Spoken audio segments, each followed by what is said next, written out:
let's start then. If you were gonna go ahead and start talking about how you can prove Earth is billions of years old, I'd love to hear it. Sure. Well, we wouldn't use carbon dating. No scientist would ever say that carbon dating can be used to date the age of the Earth. Okay, so how would you date it then? Use other isotopes. Uranium lead is probably the most commonly used one. Okay, so at what age would that put the universe then from dating that isotope? We don't date the universe with radiometric dating. You'd want to look at the expansion rate of the universe for that. Okay, let me rephrase this. How old? Earth is 4.6 billion years old if we round up a little bit. Okay, you believe the Earth is 6 4.7 billion years old. Yes, that's all of the data points to an extremely old Earth. There's no data that points to an Earth being younger than absurd millions of years old, and the really sophisticated scientific data says it's billions of years old. and that the really sophisticated scientific data is like Radiometric dating. okay, can you cite a publication, a scientist? Can you give me a citation of some study that can provide these results off the top? Not off, Claire Patterson, he figured it out in the 50s. with what study? Well, he was measuring the ratio of lead and uranium atoms in zircon crystals. And you have And by an awesome side discovery, he figured out that there was lead pollution absolutely everywhere all over the planet because we were burning gasoline that had lead in it. And he fought for decades to eventually get it phased out. It took a really long time because a bunch of terrible, greedy people had a lot of influence. But finally, and there was another scientist named whose last name was Kehoe, who was in bed with the oil companies and made a bunch of ridiculous, false and misleading claims, and used bastardized science to hide the truth from everybody. But eventually, you know, that's just an interesting little history lesson there. But Claire Patterson was the first person to figure out how old the Earth is. okay. And on Claire Patterson's study of lead, do you know how long it takes for lead to appear in the state of lead, for it to decay and actually form into the elemental state of lead? So it's uranium 230. It's either 235 or 238. I don't know. I think it's I'm pretty sure it's 238. Decays into stable lead 206, and it takes about 4.5 billion years. That's what the half life is, right? So you can't really say that radioactive decay is weird. So if you have a sample, half of it will turn into the stable product in whatever the half life is, but then the rest of the sample waits another half of it, or a fourth of half of what's left waits another half life, and then half of what's left waits another half life. So you can only really talk about it in terms of half lives. So Okay, being that I haven't really researched terms of half-lives, I'll give you that one. Now, I've been here for quite a while, Ken. If I might probe you about a couple of different things. You were talking very extensively about the Big Bang happening. But don't you know yep. that it's only a widely accepted theory? So when you say that, what you're saying is, don't you know that it's backed up by the scientific data? And the scientific data of okay, actually, So let me ask you. something can't become a scientific theory until there are thousands upon thousands upon thousands of individual tests, experiments, and hypotheses that have all been proven true and all point in one general direction. That's the only way you can get a scientific theory to develop. Okay, so do you know about one of the biggest flaws of the Big Bang Theory, which is known as the baryon asymmetry problem? Maybe I've heard of it. That name doesn't ring a bell. Is it? I do want to talk about this, but is it okay if we go backwards for just a little bit? Yeah. No problem. There was a couple points I So wanted to talk to you about. I'm glad to have the stage. Wherever you want to back up, this is your show. Let's have it. okay, cool. So to me, if I want to figure out the truth about something, the objectively the best way to do it is to use the scientific method. Do you agree with that? Absolutely. I'm not going to argue with Okay. science. What scientific data do you have that tells us that Earth is not billions of years old? Well, there's exactly my point. I don't have the data to say that. I'm not saying it's not billions of years old. I'm saying that a lot of data that has been presented is false. And I'm not arguing about that specific article that you mentioned earlier. That was a good article. So I'm not trying to say that. I'm just trying to point out the flaws in the current Big Bang theory. And the biggest one is the Baryon asymmetry problem. If I could explain that to you for just a second, if you don't know what it is. Yes, we can, but we're talking about age of Earth just for a little bit longer. So, I mean, if we agree that the scientific data is the best way to whatever, like your opinion and my opinion on this are different. So I'm gathering that your position on it is not from a scientific perspective. Well, I'm not going to disregard science as I'm not a scientist and I haven't put in all the studies of that. I'm not going to claim Christianity or any religion, but I would like to source the Bible and other religious texts, not bringing religion into this. I know I would not say religion is a scam. I would say that religion has been created to sway humanity in a direction or another, but it really can't be argued that the Bible is the single most studied doctrine on the planet, more so than science. Science has been around for many years. Well, every civilization that ever existed has documented. If they could write, they would write it down in the form of text, and it's been translated and studied. If they couldn't write, they would draw it in the form of hieroglyphs. So every civilization that has existed has documented these gods, the form of creation, since day one. So there has been, and there's no one alive today that saw what happened when it happened. But as I stated, many civilizations have documented this. And although the Bible in English text is not what was written 5,000, 6,000 years ago, it has been studied through different languages and translated into what is today. Single most studied piece of doctrine on the planet. So it's really hard to argue against that, no matter what kind of science. You're putting science against history. That doesn't make it true, though.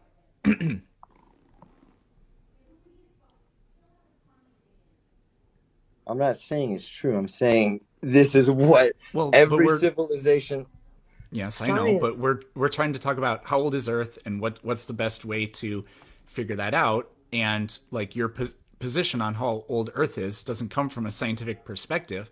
But I asked you what's the best way to try to figure out the truth of something. We said science, but like to me, it appears your position on how old Earth is a biblical perspective, not backed up by any science. It's not a biblical perspective. I'm not talking just about the Holy Bible. I'm talking about every single text from every single civilization, whether it be they wrote in cuneiform, whether it be they wrote in Egyptian hieroglyphs, no matter what they wrote in, many civilizations tell a similar story from similar parts of the planet, from different regions of the planet, and history has been recorded longer than science is able to prove. Science is only able to prove some things, not everything. History has been recorded for as long as man has walked this planet, whatever it is, globular. I don't think history proves anything. Okay, look, if you're talking about history, what's wrote in the government textbooks, sure, winners can lie about what was wrote in textbooks. I'm saying it's a fact. The Bible and religious texts, the single most studied doctrine on the planet. Is that not a fact, or is that wrong? Am I wrong about that? More so than science. Yeah, that's probably true, but that doesn't make it a fact. Or that doesn't make anything that's in it factual.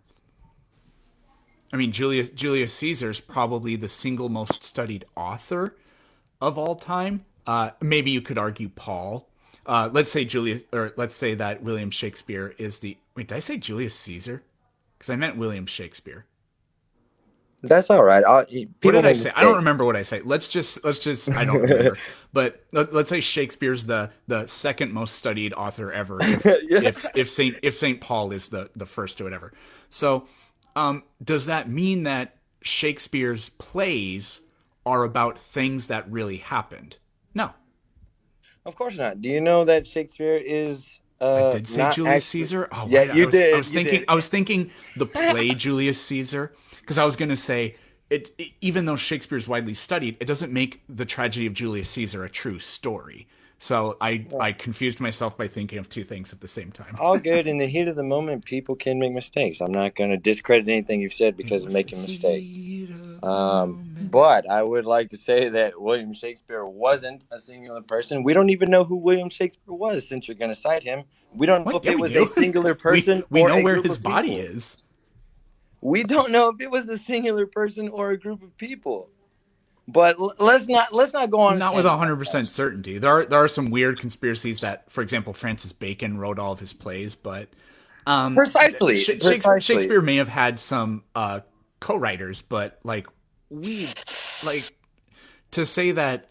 I'm not saying you're insinuating that he didn't write These anything or comments are kind whatever. of freaking That's me out. Sorry, I don't want to cut you out. There is a big conspiracy about who wrote Shakespeare's plays. Yes, we found a body of a gentleman we named Shakespeare, but what you stated about Mr. Bacon, co-writing some of the plays and him taking credit. But let's not go off on that tangent. Let's stick to what's listed here, can we please? Sorry for all the people here. that's fine with me. Do you want to talk about the Big Bang now? Yeah, let's run on that one. So, if I could just talk about one of the biggest flaws of the Big Bang Theory, might I just preface this by saying it's Oh, yeah. a theory. So, one of the biggest Validated by flaws. science. That's what theory means. Okay.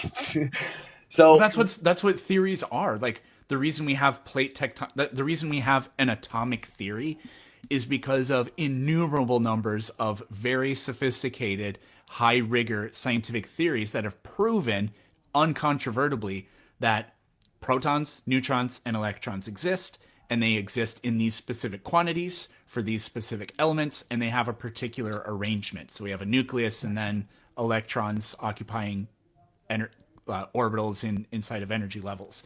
okay, and what Nobody about doesn't the think that space? atoms don't exist, and that the reason we think atoms exist is because of scientific theories, which are weak. That's completely not a good description of scientific theories.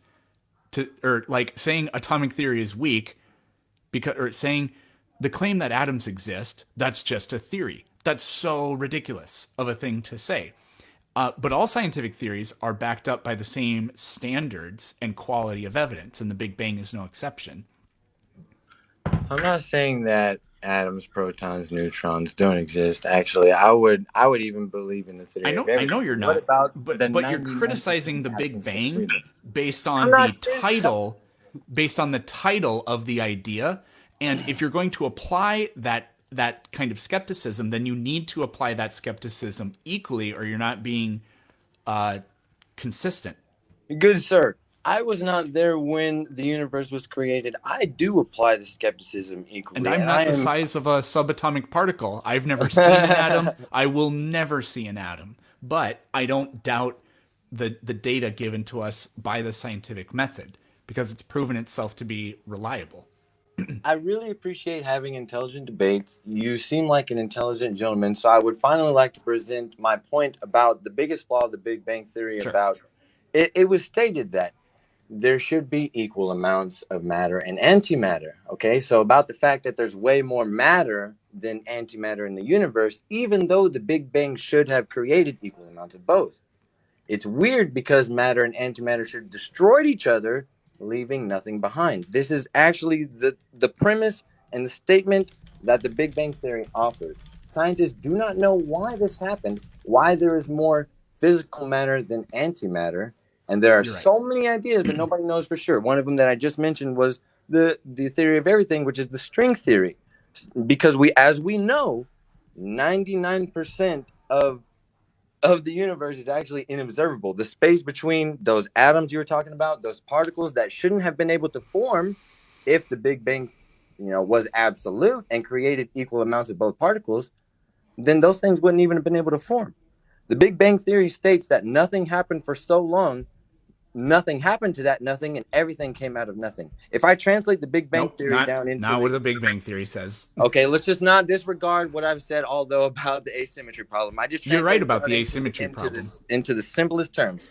But the Big Bang Theory includes that, and no one can answer it. So it is Includes what? it is the most widely accepted theory amongst scientists in the scientific community, even though it has this flaw that nobody can solve.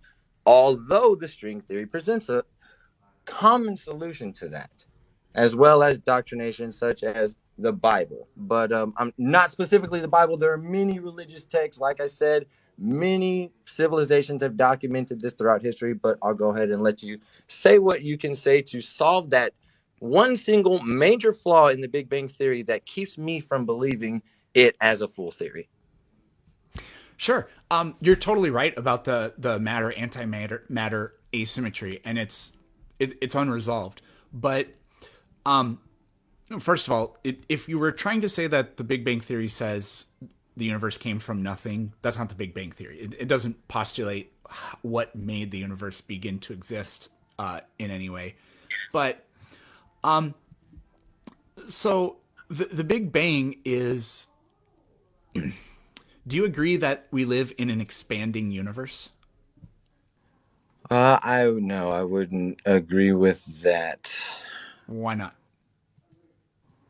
I don't believe that there was some incredible event of high density and temperature that ultimately led to the cooling of some specific areas of the universe that doesn't really support the theory of positive and positive matter and antimatter coexisting, because Okay. the theory doesn't really So, make sense to me.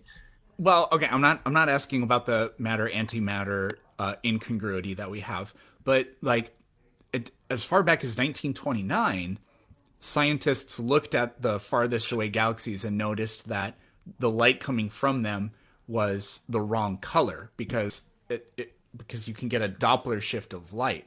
So we've known for almost 100 years now that there's a what we call redshift. And so like the idea that the universe is expanding just is literally accepted by all astronomers.